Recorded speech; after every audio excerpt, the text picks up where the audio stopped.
Hello, everybody. Good morning, good evening, good afternoon. I would like to welcome everybody from different countries, different time zones, and those who missed this live session but will be watching this recording.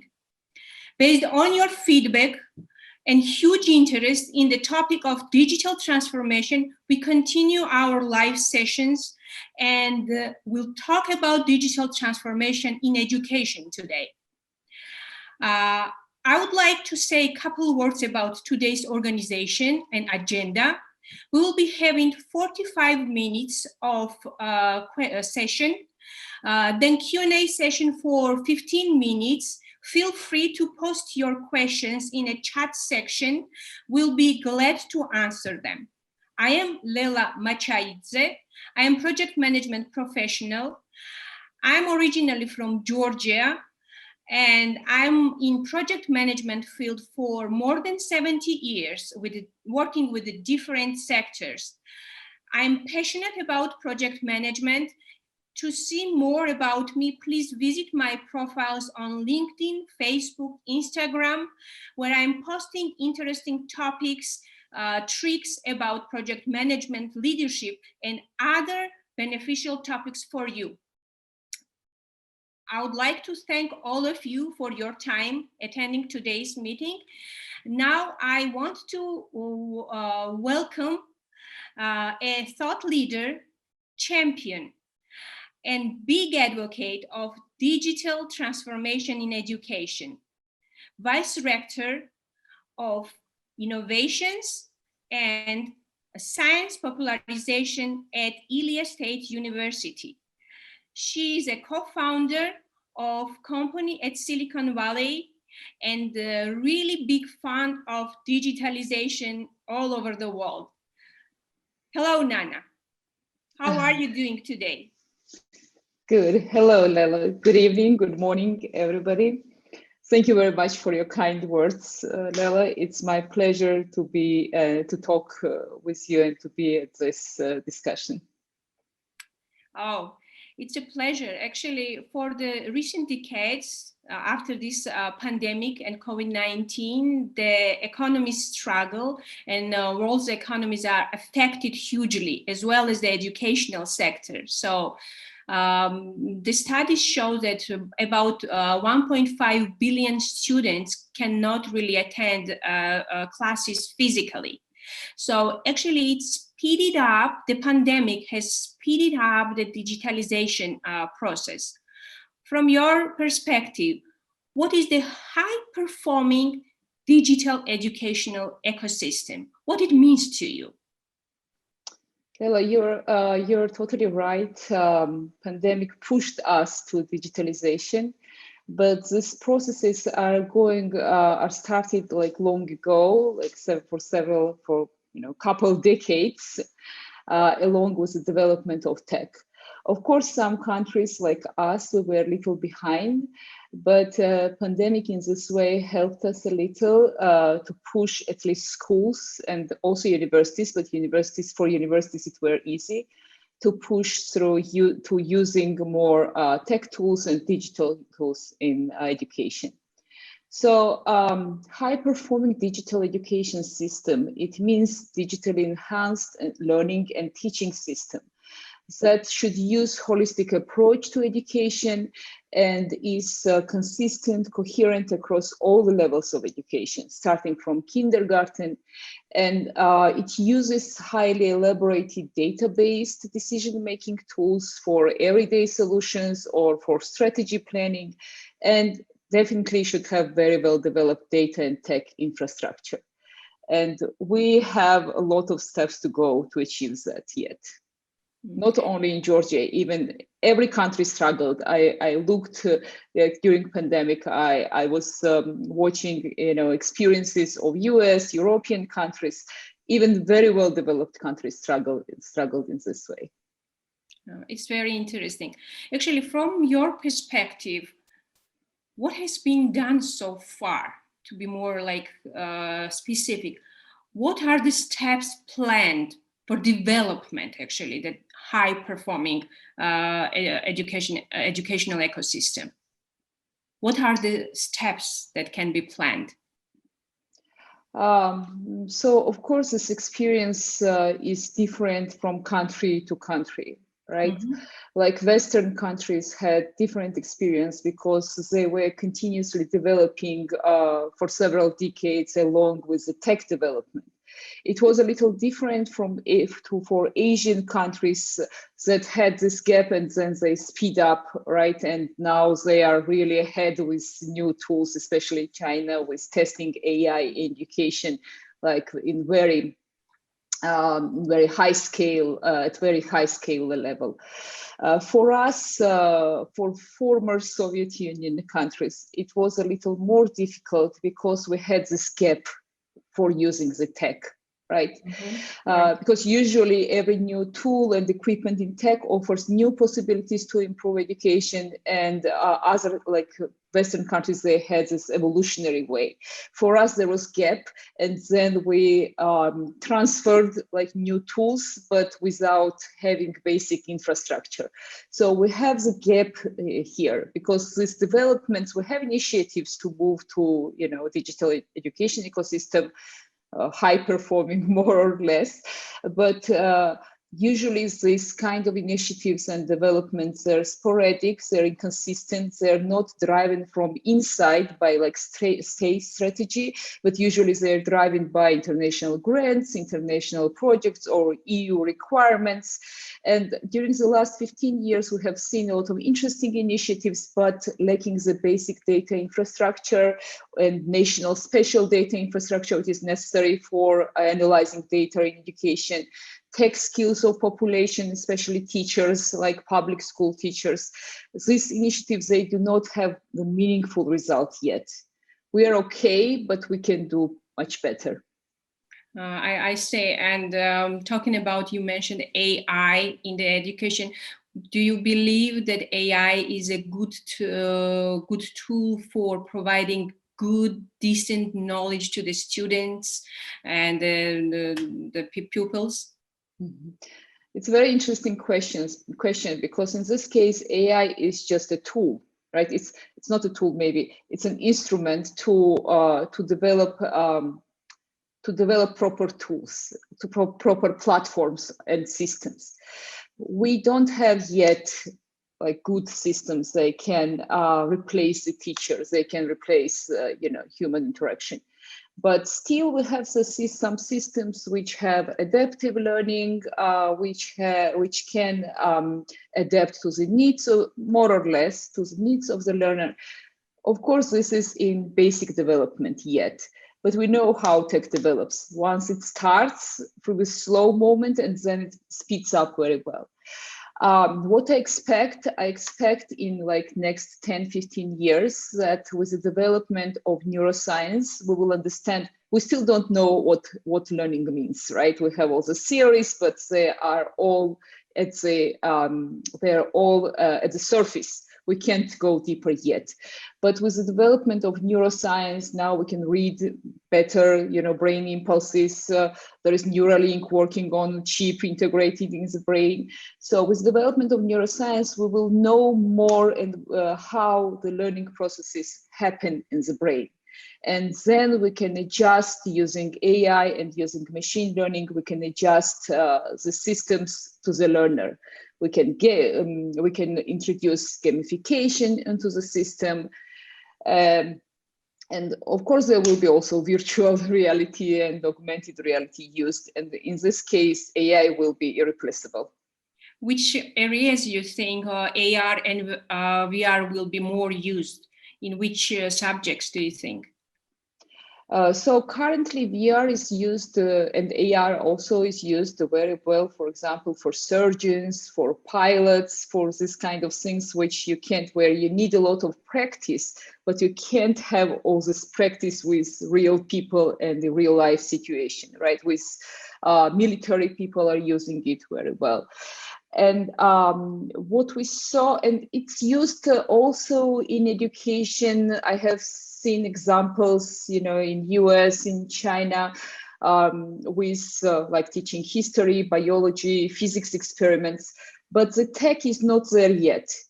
So the tech will develop better, and when the equipment will be much cheaper, and with initiatives like Facebook, which he started, I forgot the project name, but with smart glasses, which he was, where they want to develop the whole 3D models of the environments.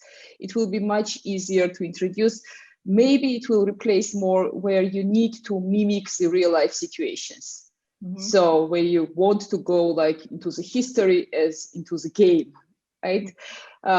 For example, we saw during the pandemic, it started before the pandemic, but during the pandemic, we saw this high level conference platforms, right? Where you can go and where you can go in and use your avatar, right? It's the beginning of the development. It's still a little awkward, not very user-friendly. But once it started, probably in 5-6 years, we will have better platforms for that.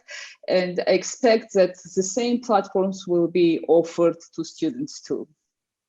So education it's a very complex environment, the complex stakeholders and involved people. So you mentioned the infrastructure and the technical readiness, so like that. What are the needs probably for and what environment should be infrastructure, connectivity, and hard support, like hardware support will be needed in the future? What do you think? Connectivity is getting better and better, right? We have 5G. Some companies already started working on 6G. Of course, it also differs from country to country. And we saw during pandemics that developing countries had problems with connectivity. There was no problem, for example, in Tbilisi, but we saw a lot of problems in the regions, right? So, and to achieve the good ecosystem, it should be consistent, it should be the same everywhere. Even US, a lot of areas had this connectivity issues, or some families didn't have access to the internet, and schools were offering this Wi-Fi to the, like, kids were coming to the yard of the school and using the Wi-Fi, or some departments, some community centers were doing that. So of course the connectivity should be consistent everywhere and high quality. And for tech infrastructure, for computers, and this is also becoming better and cheaper, I hope. It is becoming cheaper, but companies are making also a lot of money on tech. So it should become cheaper. At least now our smartphones have more computing possibilities than scientific computers had like 20 years ago, right? So it becomes better. So these are basic tools which we need. But also when I look to the countries like similar to Georgia, this is not a problem. You can have good connectivity, and you can buy good equipment, but the problem is mindset, and the problem is tech skills. So that's where we should pay more attention. That brings me to another question. So it requires not only transformation from the technical and hardware standpoint, but it also requires the mind shift. So what mindset our teachers, lecturers, trainers should have, and they need to become digitally literal also. What do you see in that field? Yeah, we saw very good trend is that teachers who weren't using like computers at all, they very quickly switched, at least using this, Zoom and Microsoft Teams, this kind of platforms to teach the kids. But it's not, of course, it's not enough. It's just basic skills. I think we need to realize sometimes it's very easy to bring, like tech has this thing, right? Digital tools. It's very easy to bring the digital tool, but you also need to understand that digital tool needs integration, right? So it needs right space. So we need to realize that we have this gap. So we can't just jump in the same way to the new tools like, some US teacher can jump in, right? So we need to, are we using tech tools in everyday life like, US population is using? We don't. So that's what we need to realize. Or even in China, for example, we were, everyone is using this digital tools for shopping. Of course, it's totalitarian issue, and that's why it's so spread, but everyone is using smartphone for everything, for payment. You can't do anything without smartphone. And they were telling this was easy for them, this transformation was easy for them because they missed this stage with computers, and smartphones are more user-friendly. So people did not have this fear of tech, so they moved smoother. I mean, you can see the beggars on the street who are using QR codes to get money, right? You don't need cash to get them. You're just scanning with your phone their QR code. So that's what we need to understand. What is this gap? And we should not just push people into that or shame them because they don't have the skills. We need to prepare proper, adapted, teaching courses and environment, and help them from year to year to achieve that. So we need long-term plan. We can't push people okay, you should learn this in 2 weeks because it's easy and your student can do it. Of course, it's much easier for the children. These skills are learned for me, right? Because when I was a teenager, I didn't even know the internet existed. And for my kids who are 11 and 17, this is much more organic environment than real life. They feel themselves, they were born into this, right? Of course, it's easier for them. So we need to understand that, and we need to help the population to move, especially teachers and public school teachers, to move to this, to using these new tools. So you're telling me it will be customized. It should be customized. The approach should be customized for each of the segments. This is what I hear? Yes, exactly. It should be adapted and customized to each segment. We need localization.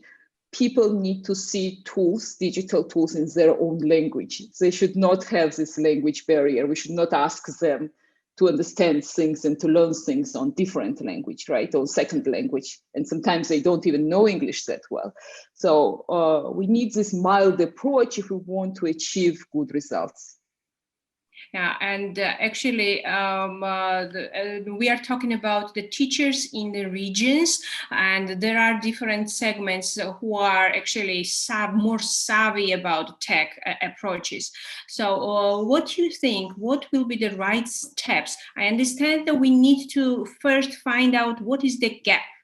So to analyze where we stand right now and where we want to be. So what should be done to minimize and somehow fill that gap from the standpoint where we are now?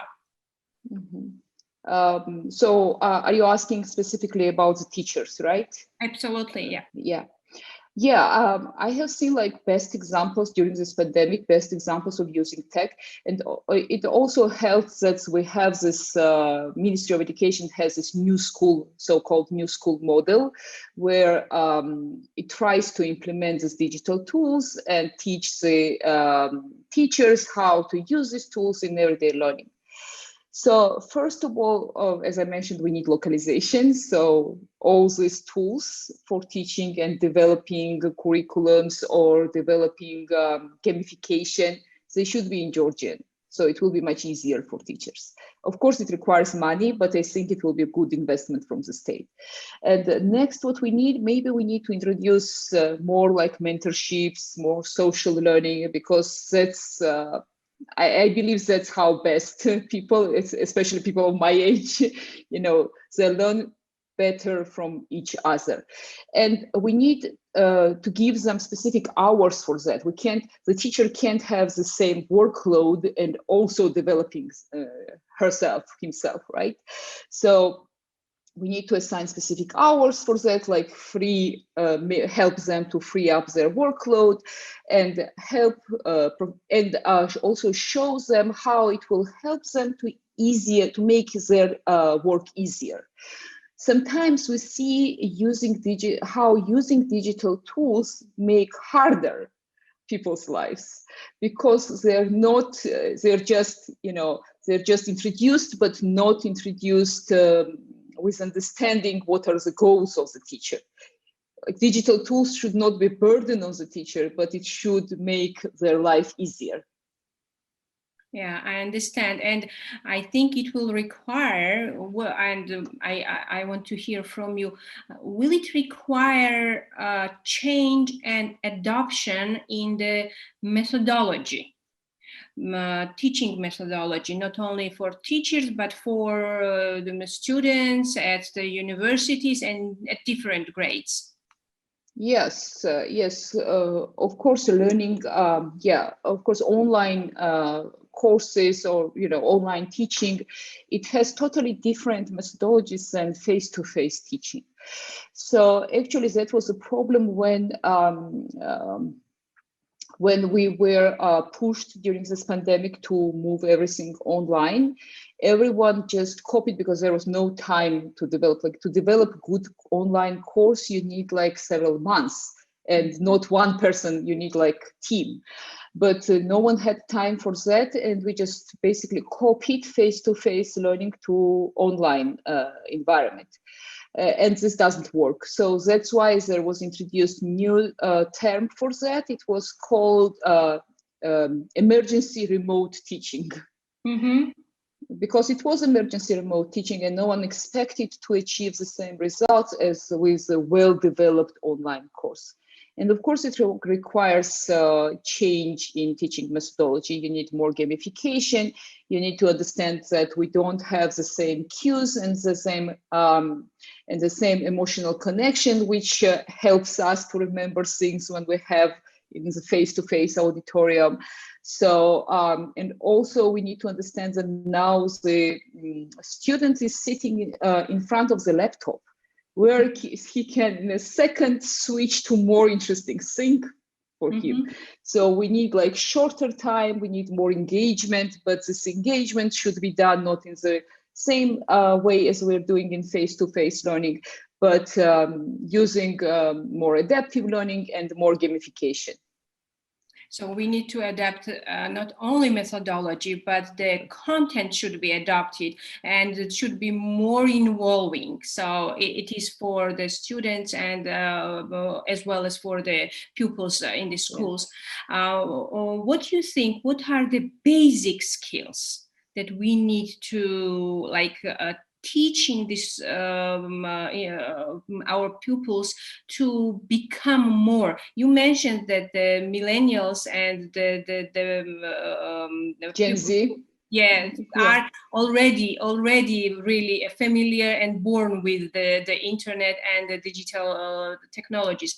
But what will be the beginning to start with? I understand that you mentioned we switched pretty quickly, but becoming more retailer and savvy about it requires more like trainings and also methodological approach.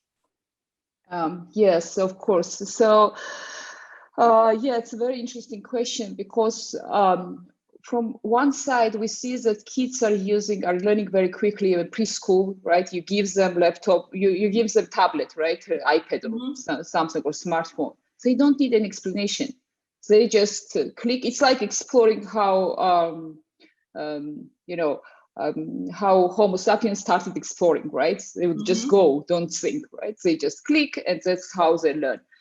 But in the same time, we often see how they stuck at this level. So we have all these tools. There was this joke that in my childhood, I would not imagine that I could hold the whole library of the world in my hand and will use it to play solitary. So, I even remember the movie Rain Man, where Dustin Hoffman was holding the TV, and I still remember my amazement that he was holding the whole world in the hands. So it was amazing. Yeah. So the thing is that we have this tech, but are we ready to use it really wisely? Like, are we using it? It's like we have really a high, really a high level, opportunities and possibilities with this tech, but are we preparing kids? Are we teaching them how to use it? Or is just the same, like how it matters to have all this equipment if we are not using it in improving our life? So that's what we need. We need to teach the kids that what amazing tools they have in their hands, and instead of scrolling TikTok, what can they can do with these tools? They can, create games. They can design a lot of stuff. They can. Probably we should switch this education. I mean, we are talking about, I think already more than like 60, 70 years, right? That we should switch from instructor-centered learning to student-centered learning. And theoretically, we are doing that. Mm-hmm. But in reality, we still don't understand that nowadays students can come into the class knowing more about the subject than the teacher. Mm-hmm. For example, in my family, right, there is no authorities. So, I'm expert in some fields. Sometimes people consult, like, companies consult with me. But my kids don't trust if I tell them some fact, if they don't check it. And sometimes they can give me amazing things about some topics which I thought I knew, because they just have access to this knowledge, right? That's where switch should happen. We should forget that teacher was the main conveyor of the information. Now, teacher should be facilitator into this world of knowledge, which is accessible on your fingertips. Mm-hmm. And here comes, I remember the question, never-ending question from the parents to limit the holding of the gadgets for an hour or for 2 or for 3. So switching to the topic of advantages and disadvantages. Everything has two sides. So this digital transformation will definitely also will have the advantages and disadvantages. So what you see, what are those, both sides? Yeah, of course there are advantages, like amazing advantages, and endless, possibilities with the tech. In the same time, we are not evolutionary wise, we are not ready for that. It's the same like with sugar, right? There was no sugar for, tens of thousands of years, right? So if we would see a fruit, we would eat as much as possible, because there was, for us, it would be like very rare intake of sugar.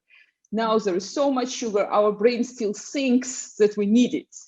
And actually, we don't need it. I don't know how many years it will be necessary that our bodies will understand. Now we have this, all the issues with obesity, which is bad for health and so on. But I don't know how many years we will need to adjust to that there is sugar everywhere. So our body does not need to eat sugar so much, right? Mm-hmm. Right. It's the same with gadgets. We are not ready for that evolutionary wise. So that's why, of course, we should restrict kids using gadgets, because overusing shows, like in psychological, a lot of experts, education or experts and child experts are talking about it, about bad impact on the children. But in the same time, we can't just totally restrict them out of that.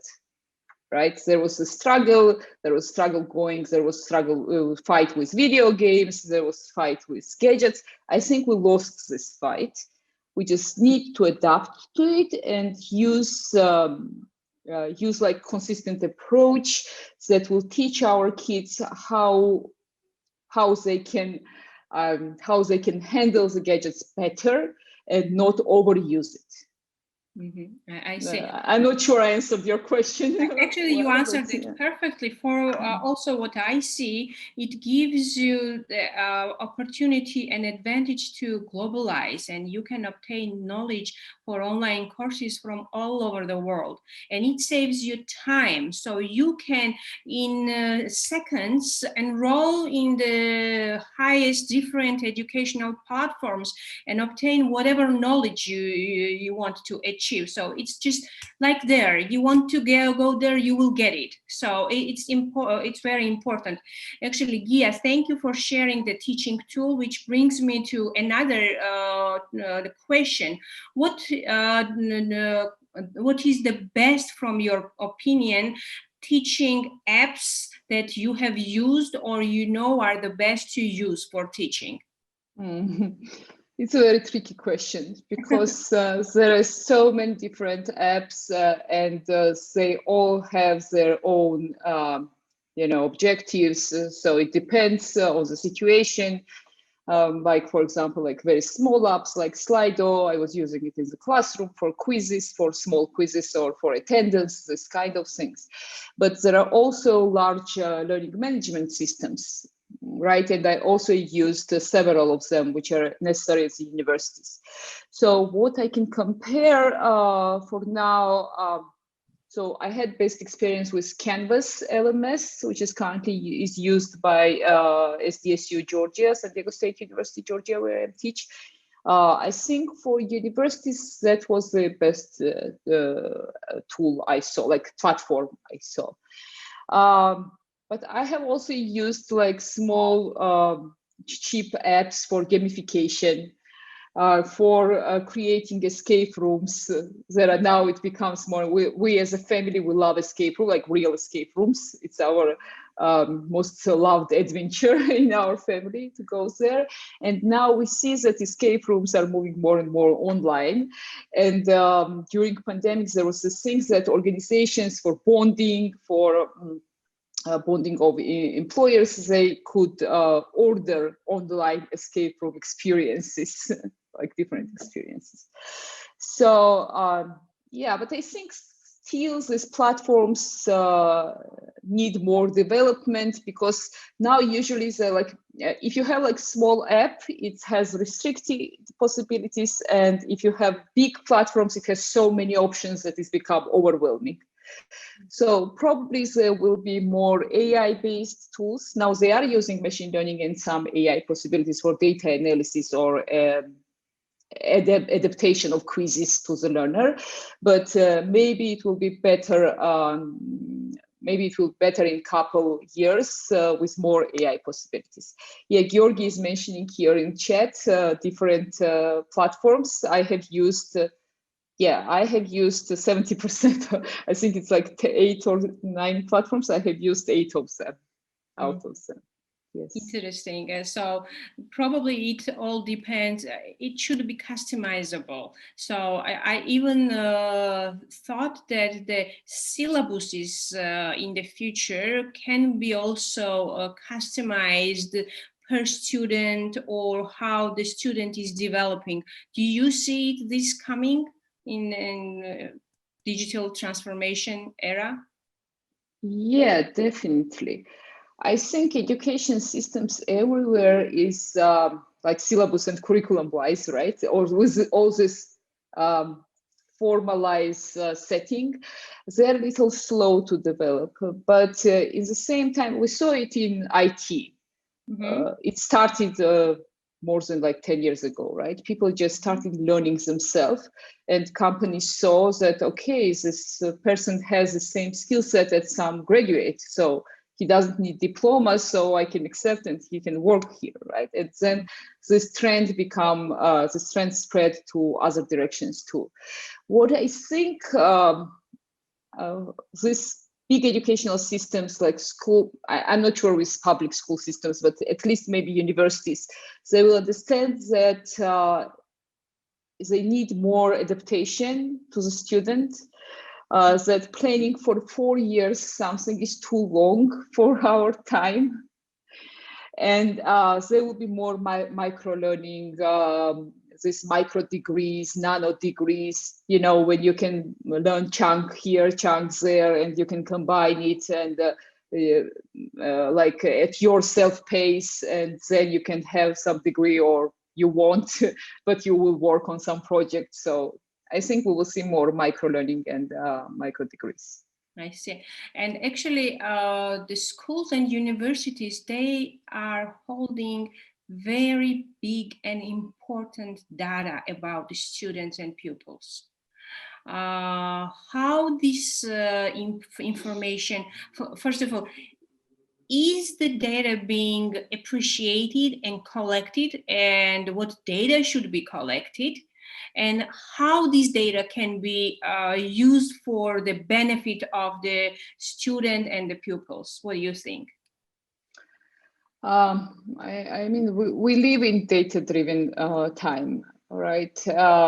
Data is now the most important thing.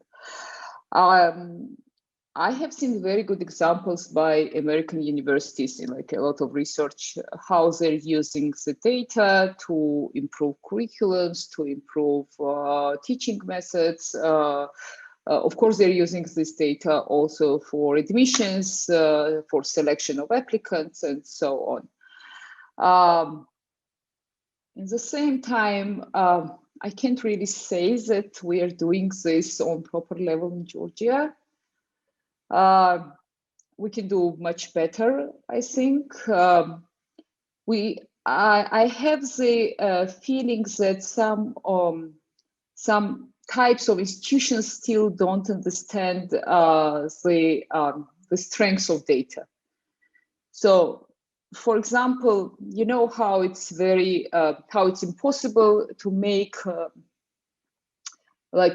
school districts in Tbilisi. Mm-hmm. And to get to the public school, there is I don't know, in July or June, there is this big online competition, right? If you want to get, and whoever will be first. I did. Whole relatives were organized to enter to school. My granddaughter, actually, not granddaughter, and it was amazing challenge to fast. Who is the fastest? And I mean, it shouldn't be like that, right? It's impossible. Right. You should go to the school. You should be able at least to go to the school nearest to you, right? But it's impossible to plan it. Even if Ministry of Education will decide it today, it will be impossible to implement for a whole year, because it requires data from municipality of Tbilisi, from public registry. So it needs integration of this data, right? Or for example, if you would decide to optimize the schools, like, you know, some villages have big buildings, some villages have like smaller buildings, and you would decide which building to recover, to rehabilitate, or whatever, how to use. So which building to make better, and maybe you can combine the buildings, or maybe there is some places you need new building. You can't do it because we don't have properly developed spatial data infrastructure. Mm-hmm. So that's kind of, we still don't understand what kind of optimization and financial like how we can save money by using data, or how, and actually, I'm sorry I interrupted you. No, it's fine. Actually, the question that brings Armin, thank you for the question. The financial academy, how those finances should be considered, because it will require finances from the government as well as from the private sector. So it's we are talking about the big shift. So it requires, there are core elements that they are very expensive. You cannot avoid using them because it was paid a lot of finances, but also we have to consider something for future. How you see that this can be considered? I think investing in technology and digital transformation is the best country can do, because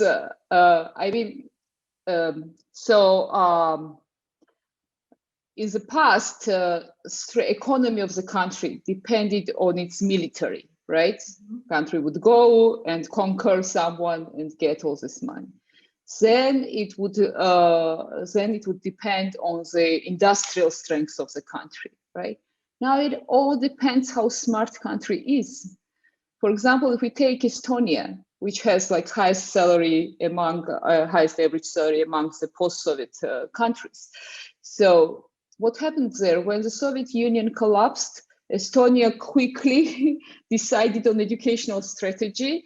And in 1906, I think, when I was a freshman or sophomore at university, and I think I have seen a computer like 2 or 3 times at that time.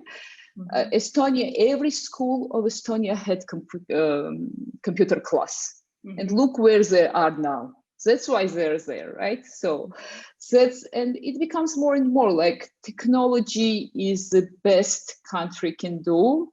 And all this, and also, you know, everything comes with technology, like science development, science commercialization, scientific commercialization, research commercialization, entrepreneurship, better agriculture.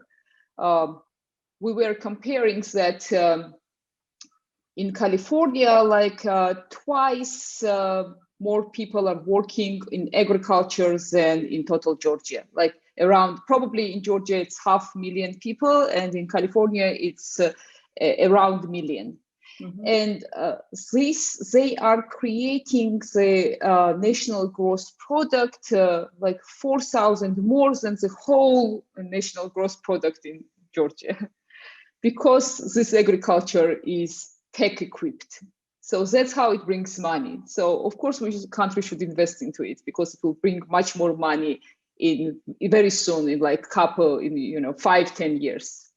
And how to invest and how to do this, do we need to have a vision for digital transformation, and do we need to have a plan how to get there? What do you think? Yeah, of course we should have vision, and of course we should have like long-term strategy and short-term action plan, and we should revise this action plan. Like it's the same as any project the state should do, right? It's very natural. Unfortunately, we don't see this big strategy yet, but there are some initiatives which started, like currently I'm also part of that through Ilia State University, some organizations, governmental and private companies and tech companies. They started gathering and talking to government, and what can we do to, like, together, like it's like creating a think tank. What can we do to make the strategy better, to develop the strategy and push the country to digital transformation? But it also, like, it's like bottom-up approach, but it also should be more support from the top, right? Government should think and where they're investing, what are the main directions. It should be the same for the whole country. Sometimes we only think like Tbilisi-wise, and we forget outside what is happening outside of Tbilisi. For example, I really like this new parking rules, right? Where you can, this Tbilisi parking app, for me, it's very convenient. But is it convenient for someone who doesn't have smartphone? And a lot of people, like of older age, they don't use smartphones. They don't like smartphones, even if they have money, right? It's not convenient for them. So so someone planned this, but they just forgot that there are people who don't have these tools, right? And we also need to understand, we also need to adjust to these people. So that's how it should be planned, to understand each segment and what actions should each segment do, and maybe require from big organizations who have big, like governmental organizations who have human resources and financial or material resources for that, to work together to integrate their data, to integrate their tools, and to make it more streamlined and user-friendly and so on. Yeah, user-friendly is very important, and actually the law should be also friendly.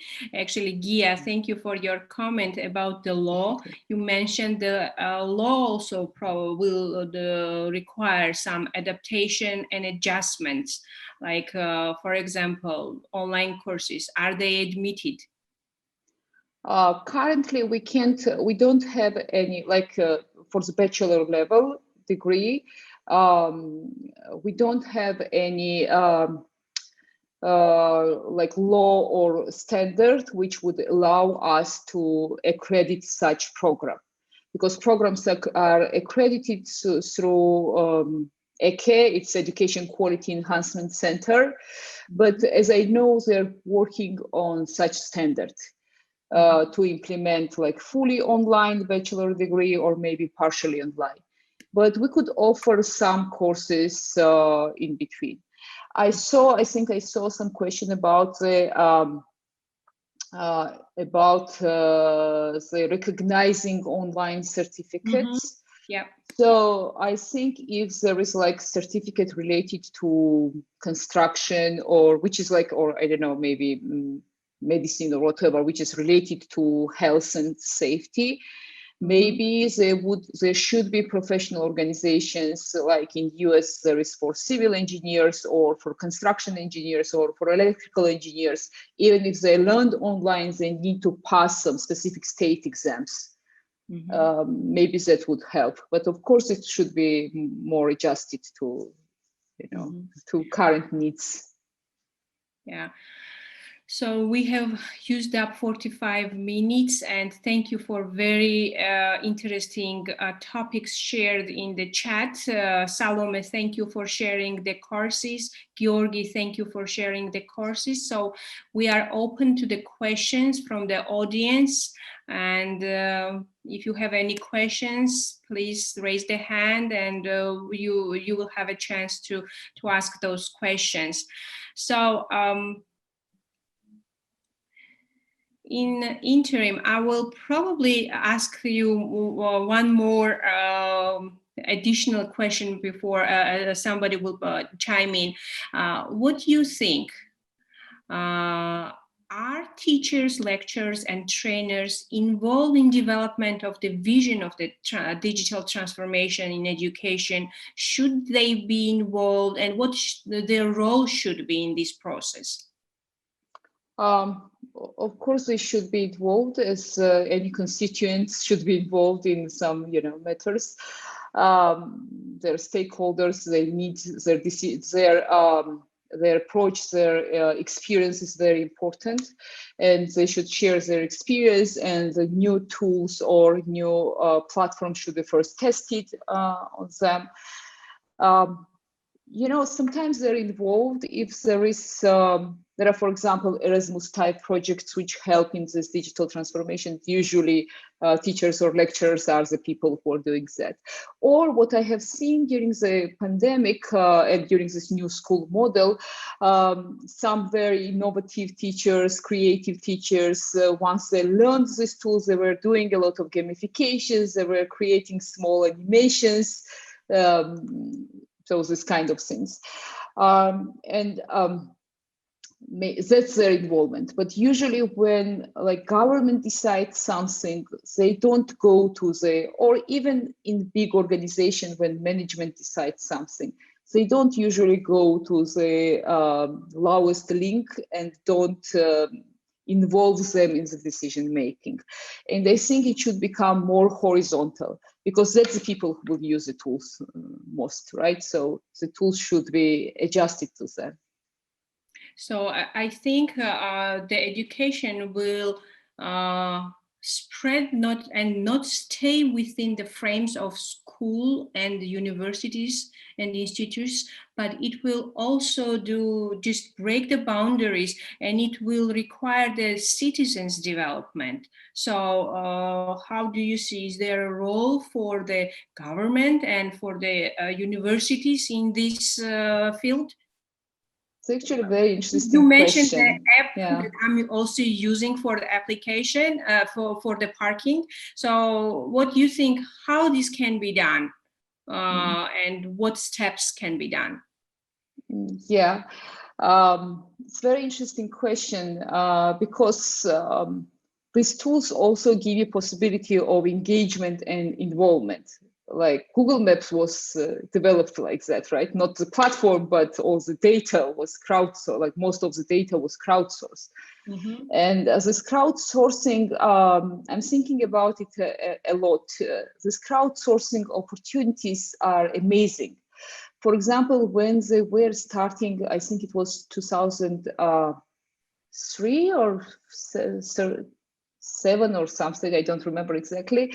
There was this iWire project where they were building the model of neurons of the fly's eye.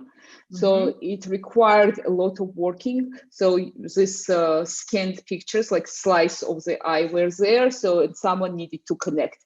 So some brilliant scientists, they developed the app for that, which felt as a game, but actually the people were doing, they were helping to build the model. And we had a couple successful examples like that, but no more. And I really think that we can think about it, how to use it much better.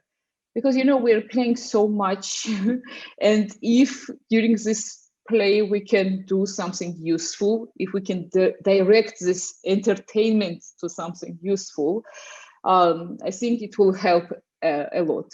So we can call it like citizen-driven transformation. I see. Right. And we have a question from Armin. Armin, thank you for the question. The question is that if you want to mention the main steps or activities for starting, what would they be? For what? For the digital transformation in education. Okay. What I understand. For universities, for the schools, what they will be the immediate short-term steps?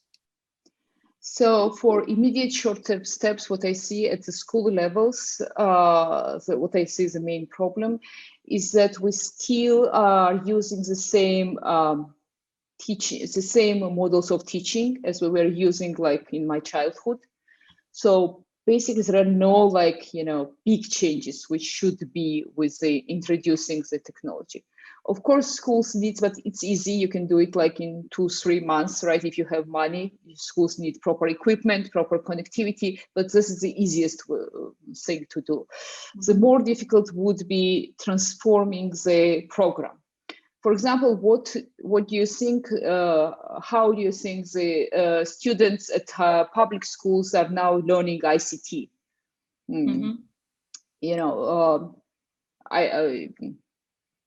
so how they're learning? They have something in, I think, first and second grade, and then they are learning office programs at 5th and 6th grade.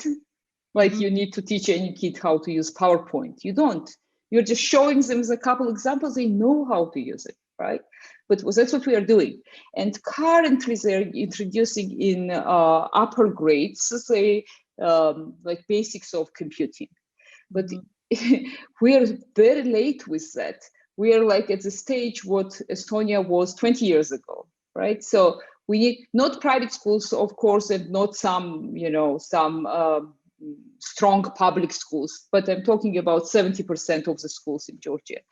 So that's what we need. We need to change the national program, which we have, national goals of the education.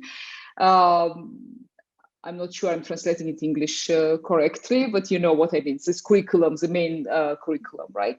Yeah. So of course we need to change. We need to introduce more ICT tools and ICT teaching at in each grade, and we need to thinking how to develop computational thinking better, because what was literacy, basic literacy, 100 years ago, it was a luxury, right?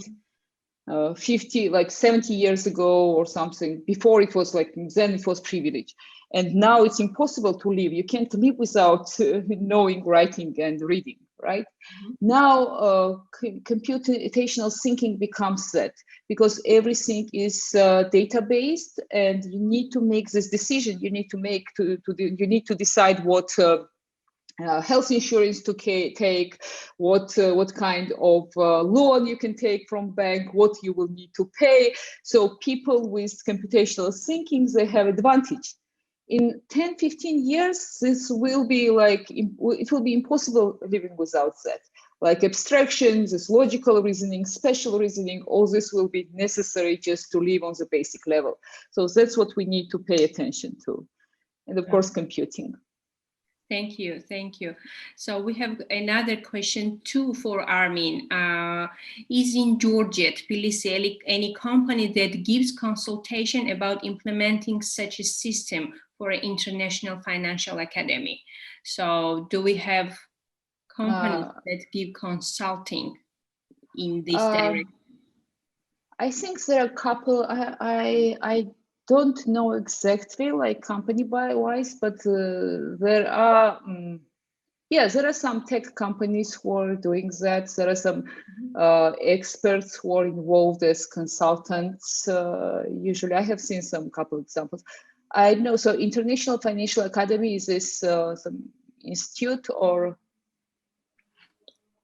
it's probably some center, right? Center, right? It could be center.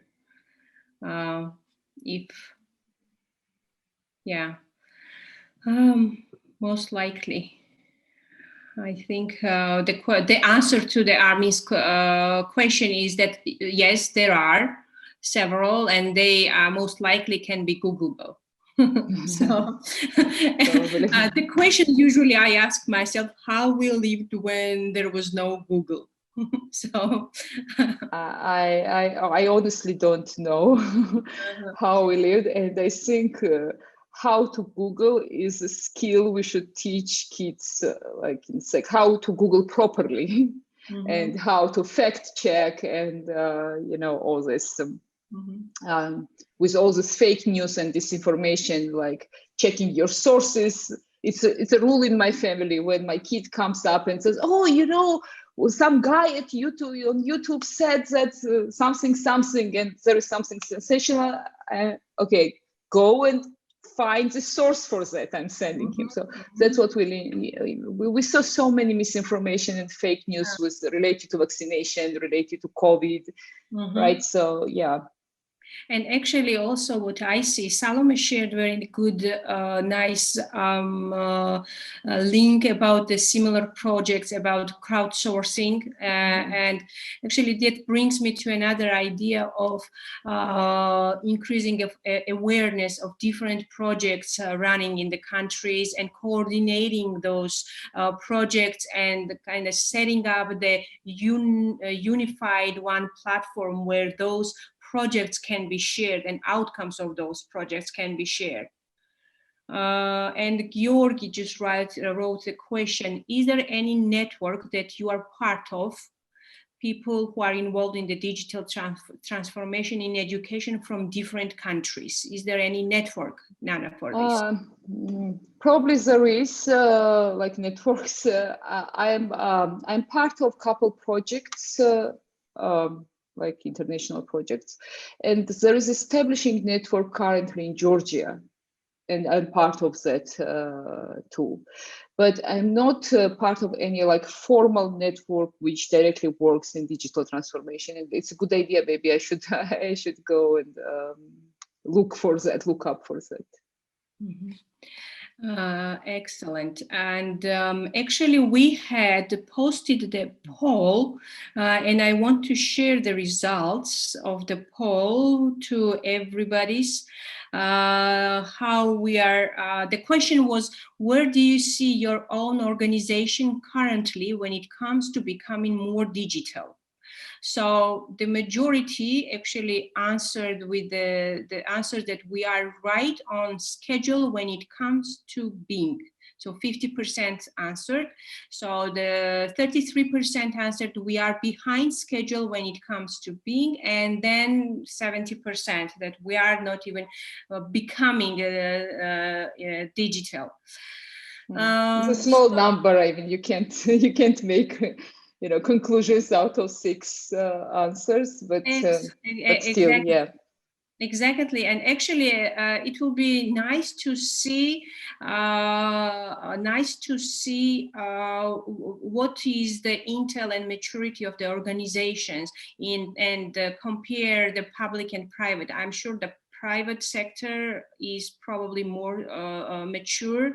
As you mentioned, that in public schools, the digitalization goes slowly, but in the private schools, it's pretty speed up and up to speed and mature. Of course, private organizations. Sorry. Time or so. Of course, private organizations are much better because they directly see what they're spending on not being digital, right? Or in improper tools. For public organizations, because it's state money, they don't think in this way, right? So that's why we saw, if you know, this vaccination, platform. It was so not user friendly. I was complaining like every day about it because I hate when I know that programmer can spend, like developer can spend maybe 1 day, right, on something, and because someone not envisioned that, because of that, like thousands of people are spending like half an hour or 1 hour or something like that, right? So it's not proper usage of time. Yeah, that's absolutely true. So it was an interesting journey with you with the digital transformation in education field, and we are up to 1 hour.